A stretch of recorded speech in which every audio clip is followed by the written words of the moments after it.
So welcome back to these series of vlogs that I do called Talking to Myself, because that is in fact what I do, is talk to myself here, because I doubt anybody watches these.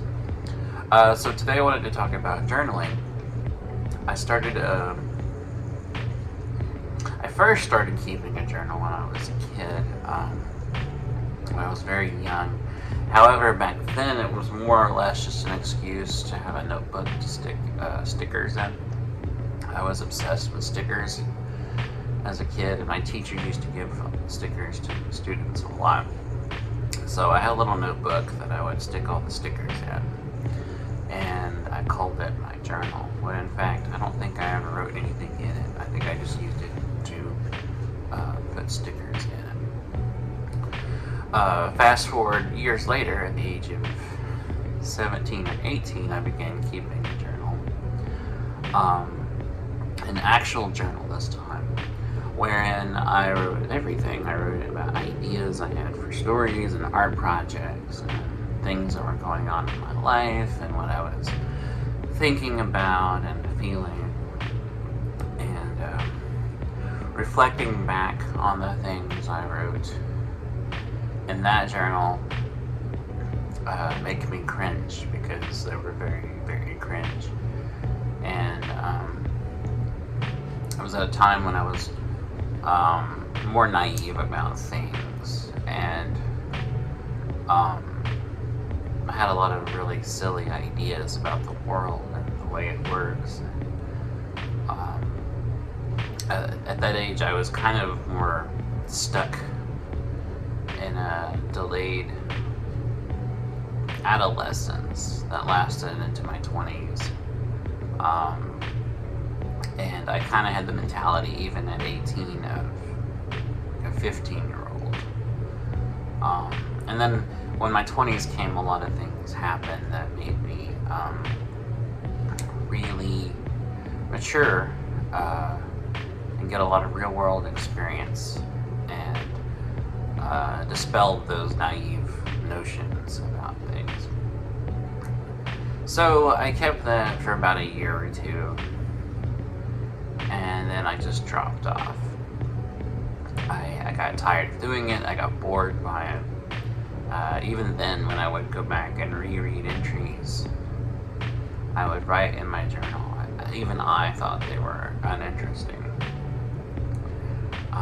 So I just didn't keep a journal for a long time.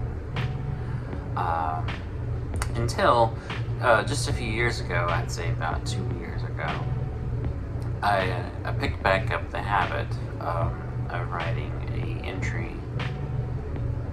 in a kind of journal a day. This time, instead of writing more conventional entries about what I'm doing or thinking that day or what happened, these were like kind of autobiographical sketches that I would write about things that had happened to me over the years of my life.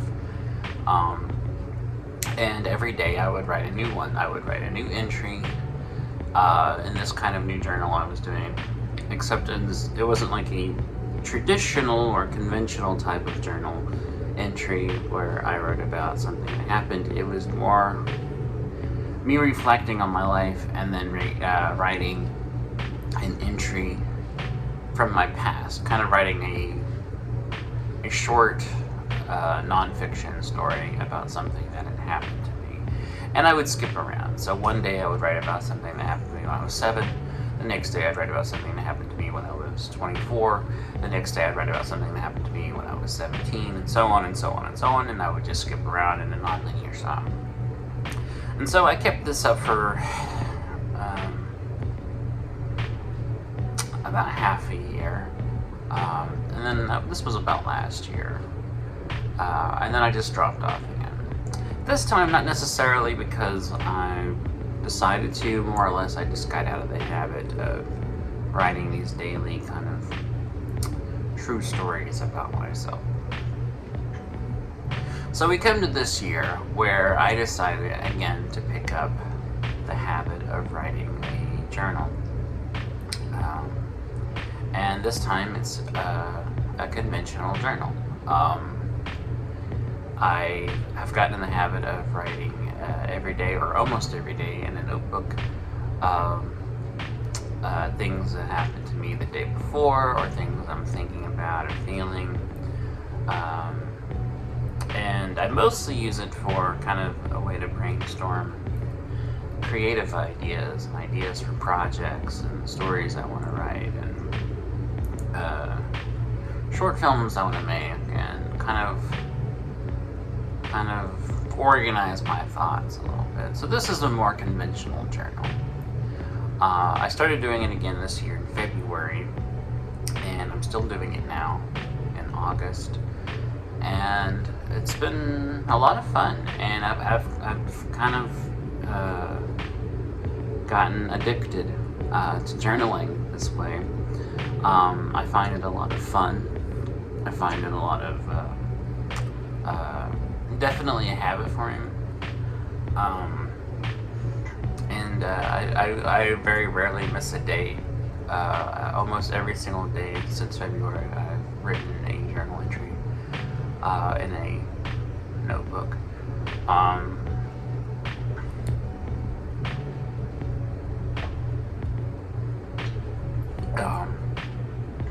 Sometimes they're a full page, and sometimes they're just a few paragraphs.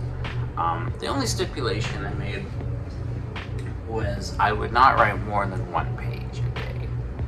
So I gave myself a limit wherein I would write just one page. That was my self-imposed limit. Like, if I couldn't fit everything into one page, then I would just move on. Not necessarily for any artistic or creative reasons, so much as just a practical way to conserve space, because I have it here. I just bought a one subject notebook, so it's very thin. So to conserve space and make the most of the limited pages I have, I just limited myself to 1 page entries. And a lot of the times I didn't even write a full page, so a lot of these are half entries where I would write, half a page, and then the next day fill out the rest of the page, and then I'd flip it over, and the next day it would be half a page. Or there's a lot of them that are a full page. Several entries in here are a full page worth, several are half pages, and there are some that are less than a half page. But this little notebook contains my writing every day, or nearly every day, what I've been thinking about, or what's been happening, or what's been going on from the months of February to now. And I'm actually very close to the end.